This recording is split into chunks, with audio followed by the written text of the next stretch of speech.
Okay, so the topic is traditional marketing versus digital marketing. And I think one way to look at this is to look at the way that each of these elements kind of exist within society. So if we look at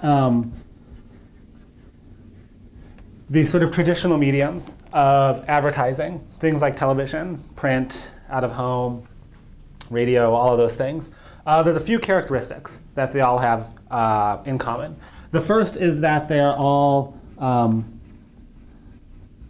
broadcast, right? All the messaging goes one direction. You make something and you send it out and people listen to it or hear it or see it.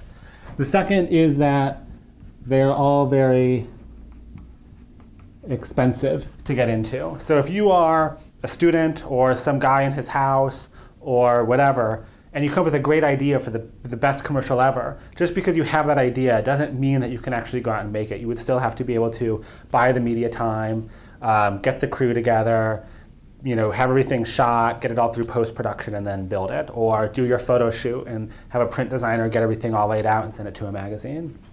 So it's very expensive. And because it's very expensive, the competition within these spaces is very limited. So that if you are Coca-Cola and you're making an advertisement, you're making an advertisement to compete against something that is like Coca-Cola, probably something like Pepsi.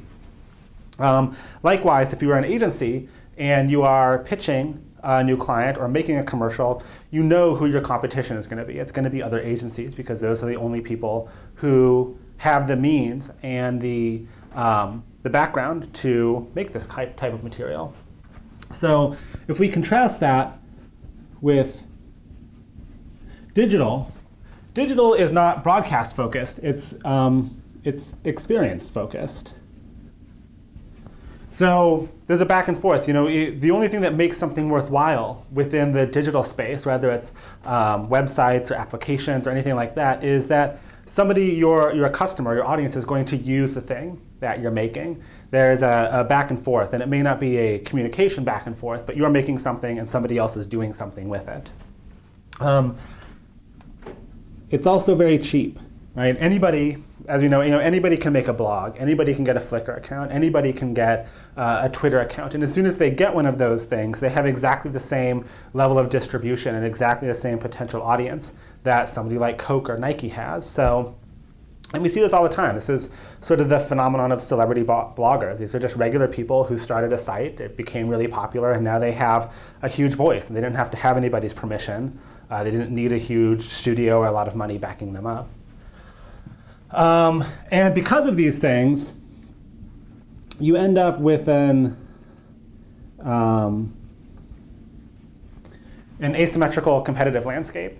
And what this means is that, over here, if you're Coca-Cola and you are competing with Pepsi, you both have the same things that you have to have happen. You have to sell soft drinks to people, and you have to do that within certain competitive rules and certain legal rules.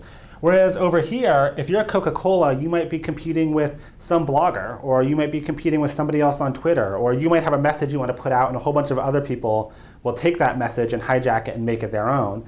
And that happens all the time. And so the competitive landscape within that becomes really different and really difficult to control and really complex to work within.